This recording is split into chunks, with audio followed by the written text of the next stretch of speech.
दोस्तों, हिमाचल को देवभूमि ऐसे ही नहीं कहा जाता। यह एक पावन भूमि है जहां देवताओं का वास होता है। यहाँ की खूबसूरती के साथ साथ यहाँ पौराणिक धरोहरें और अनगिनत मंदिर भी श्रद्धालुओं को अपनी ओर खींचते हैं। लेकिन यहाँ कई मंदिर ऐसे हैं जहाँ रात के अंधेरे में कमजोर दिल वाला कोई व्यक्ति ठहरने की हिम्मत नहीं करता। स्थानीय लोग मानते हैं कि इन जगहों पर आत्माओं का वास है, इसीलिए कोई बाहरी व्यक्ति यहाँ से गुजरने से पहले 10 बार सोचता है, क्योंकि यहाँ स्वयं यमराज विराजमान है। जी हाँ, भारत ही नहीं बल्कि दुनिया का एकमात्र यमराज मंदिर यहाँ स्थित है, जहाँ यमराज की कचहरी लगती है और निर्णय लिया जाता है कि किसे नर्क मिलेगा और किसे स्वर्ग। हिमाचल प्रदेश चंबा जिले के भरमौर में स्थित 84 मंदिर परिसर एक ऐसा पावन स्थल है जो लगभग 1400 वर्षों से धार्मिक आस्था का प्रतीक बना हुआ है। इसका निर्माण भरमौर के राजा साहिल बर्मन ने 84 सिद्धों या योगियों के सम्मान में करवाया था। दोस्तों, यहाँ के रहस्यों की बात करें तो एक स्थानीय पंडित जी के अनुसार यहाँ कुछ ऐसे चमत्कार हुए हैं जो आपको चौंका देंगे। उन्होंने बताया कि यह घटना स्वयं उनके साथ हुई है। वे बताते हैं कि किसी व्यक्ति ने उनसे लिफ्ट मांगी जिसे 84 आना था और वे उसे अपनी बाइक पर लिफ्ट दे देते हैं। घर जाकर उन्हें पता चलता है कि उस व्यक्ति की मृत्यु तो कुछ दिन पहले हो चुकी थी। एक लड़के की डेथ हुई थी जिसकी बाइक गिरी थी खड़ामुख में। मित्तू उसका नाम था।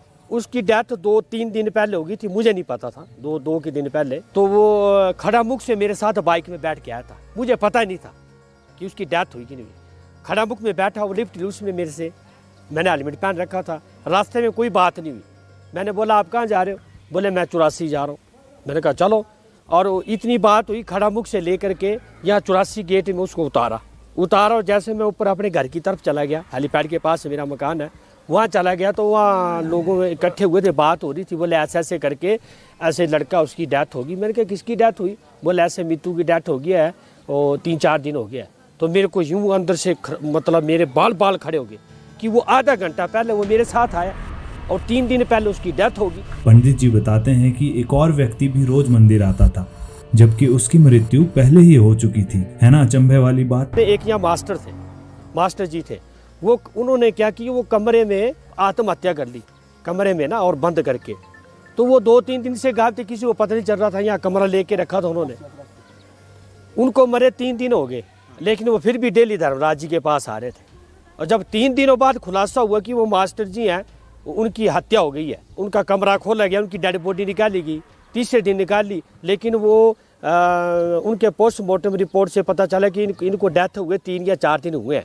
लेकिन वो उस दिन सुबह भी यहाँ धर्मराज जी के मंदिर में आए थे। भरमौर के इस मंदिर परिसर में यमराज और चित्रगुप्त की कचहरी का स्थान विशेष रूप से पवित्र माना जाता है। यहाँ पर आत्मा की सभी गतिविधियों और कर्मों का हिसाब लिया जाता है और यमराज और चित्रगुप्त की उपस्थिति से यह प्रक्रिया पूरी होती है। ऐसा कहा जाता है कि मरने के बाद यमदूत सबसे पहले उस जीवात्मा को पकड़कर इसी मंदिर में लाते हैं। धर्मराज मंदिर के बाहर चित्रगुप्त का एक स्थान है, जहां माना जाता है कि पहले चित्रगुप्त उन आत्माओं का कर्मों का हिसाब लेते हैं। अगर हम चित्रगुप्त के स्थान की बात करें तो यहाँ 3 चीजें देखी जा सकती है।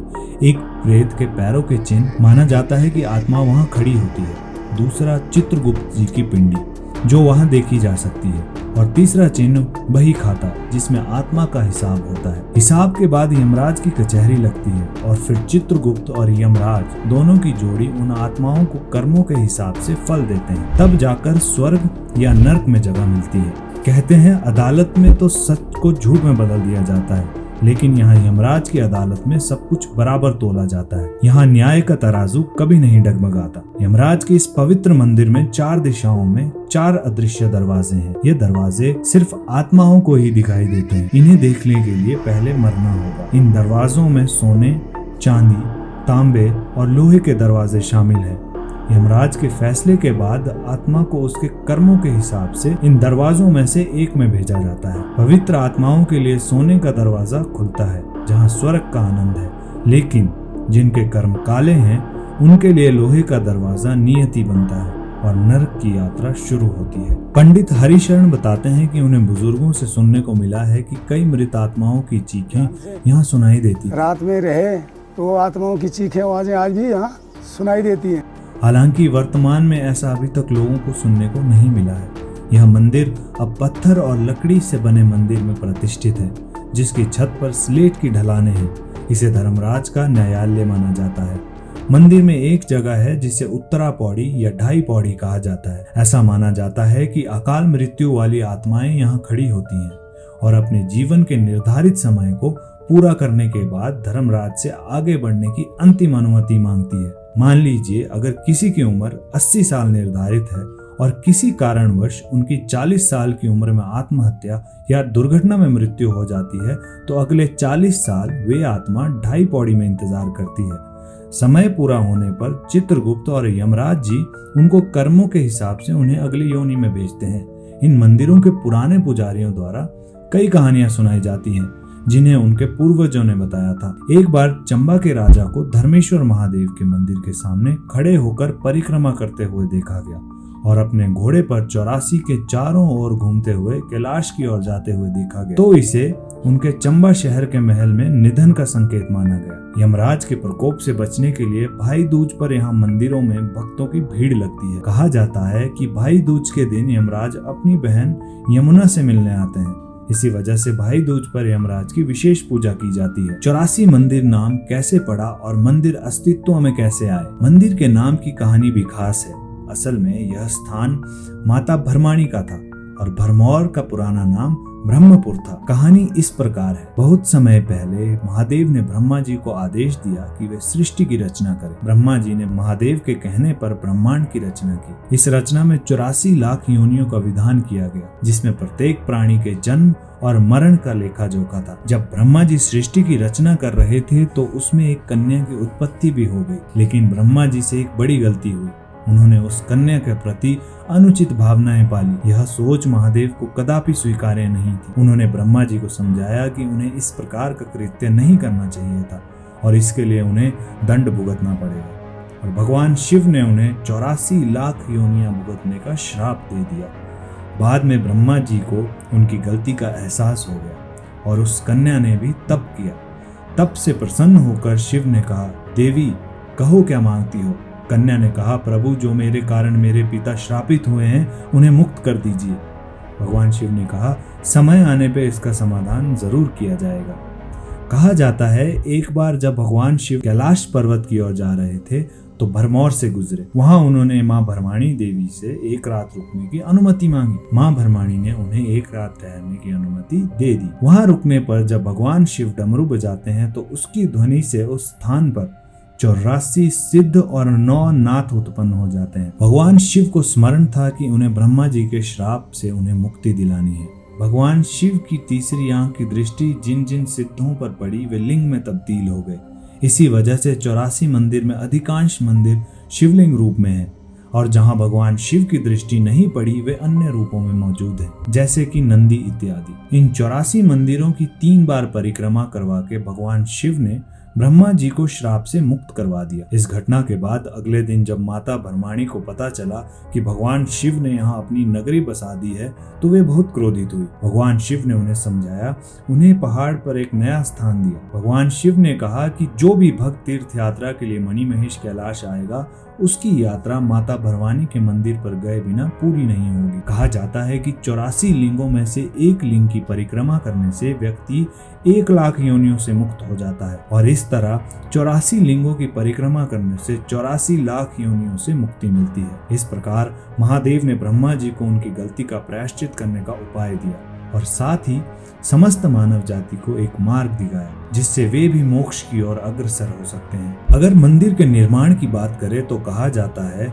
साहिल वर्मन के ब्रह्मपुर के राजा बनने के बाद 84 योगी इस स्थान पर आए। राजा की मेहमानबाजी से प्रसन्न होकर उन्होंने राजा को 10 पुत्रों का आशीर्वाद दिया। राजा ने उनसे तब तक ब्रह्मपुर में रहने का अनुरोध किया जब तक उनकी भविष्यवाणी पूरी न हो जाए। समय के साथ राजा को 10 पुत्र और एक पुत्री प्राप्त हुई जिसे चंपावती नाम दिया गया। चंपावती के सम्मान में चंबा को नई राजधानी बनाया गया। 84 मंदिर परिसर को इन 84 योगियों के सम्मान में बनाया गया और इसे 84 नाम दिया गया। प्रमुख मंदिरों में लक्षणा देवी मंदिर सबसे प्राचीन है जिसे राजा मेरुवर्मन ने 680 ईस्वी में बनवाया था। मणिमहेश मंदिर 84 मंदिरों में केंद्र में स्थित है जिसमें एक विशाल शिवलिंग स्थापित है। नरसिंह मंदिर में भगवान विष्णु के नरसिंह अवतार की मूर्ति स्थापित है। इसके अलावा नंदी, बैल, धर्मेश्वर महादेव, गणेश और स्वामी कार्तिकेय के मंदिर भी परिसर में स्थित है। मान्यता है कि मुक्ति धाम के नाम से विख्यात शिव नगरी भरमौर, जिसे भगवान शंकर की चरण स्थली भी कहा जाता है, ऐसी जनश्रुति है कि भगवान शंकर के त्रिशूल पर काशी को विराजमान माना जाता है और चरण स्थल 84 मानी जाती है। काशी में मात्र विश्वनाथ भगवान के दर्शन करके सभी पापों का अंत हो जाता है, तो 84 के दर्शन करने से 84 लाख योनियों के चक्कर से छुटकारा मिलता है। मणि महेश यात्रा पर आने वाले श्रद्धालुओं के लिए 84 सबसे बड़ा पड़ाव है। यहाँ पर एक रात को हर श्रद्धालु रुकना चाहता है। साधारण भाषा में कहे तो इंसान को मृत्यु के बाद अपने कर्मों का हिसाब किताब यहाँ आकर देना पड़ता है। मणि महेश मंदिर के पुजारी हरिशरण शर्मा बताते हैं कि कैलाश की तरफ जाने वाले साधु तेजस्वी जो इस धाम के महत्व को समझते हैं, 84 में रुकने के बाद ही मणि महेश जाते हैं। भरमौर के 84 मंदिर परिसर में स्थित एक प्राचीन बावड़ी के किनारे पर एक अद्भुत प्राकृतिक चरण का निशान है। स्थानीय लोग इस निशान को भगवान विष्णु के पवित्र चरणों का प्रतीक मानते हुए इसका पूजन करते हैं। मान्यता है कि जन्माष्टमी के पावन पर्व पर बावड़ी का जल इस विष्णु चरण तक ऊपर आता है। इस दिन भगत जन बड़ी श्रद्धा से इस पवित्र जल को स्पर्श करते हैं और भगवान विष्णु का आशीर्वाद प्राप्त करते हैं। यह प्राचीन परंपरा भरमौर की धार्मिक और सांस्कृतिक विरासत का एक अहम हिस्सा है। हाल ही में कंगना रनौत, जो अब बीजेपी की मंडी लोकसभा सदस्य है, उन्होंने हाल ही में हिमाचल प्रदेश के खूबसूरत शहर चंबा का दौरा किया। वहां उन्होंने लक्ष्मी नारायण मंदिर, जिसे लक्ष्मी नाथ का डेरा भी कहते हैं, के दर्शन किए और आशीर्वाद लिया। दोस्तों, इस वीडियो में हमने यमराज मंदिर और 84 मंदिरों के रहस्यमय संसार की एक झलक देखी। हिमाचल प्रदेश के भरमौर में स्थित यह मंदिर न केवल धार्मिक आस्था का प्रतीक है, बल्कि यहाँ की पौराणिक कहानियां और मान्यताएं भी बेहद दिलचस्प है। 84 मंदिर परिसर के अद्भुत रहस्यों से लेकर यमराज के न्यायालय तक यहाँ का हर कोना एक नई कहानी कहता है। धार्मिक मान्यताओं के अनुसार यहाँ के अदृश्य दरवाजे और यमराज की कचहरी हर आत्मा के कर्मों का हिसाब लेते हैं। यमराज के इस पवित्र स्थल पर एक कदम रखने से हर व्यक्ति को उसकी धार्मिक यात्रा की अंतिम मंजिल मिलती है। इस अद्भुत यात्रा पर जाने से पहले आपको इस वीडियो को लाइक और सब्सक्राइब जरूर करना चाहिए, ताकि आप ऐसे ही और भी रोचक कंटेंट से जुड़े रह सकें। आपकी टिप्पणियां और प्रश्न हमें इस बात का हौसला देते हैं कि हम और भी गहराई से इस प्रकार की जानकारी को आपके सामने लाएं। हमसे जुड़े रहने के लिए धन्यवाद और अगली बार फिर मिलेंगे एक नई वीडियो के साथ। तब तक खुश रहिए और यात्रा जारी रखिए।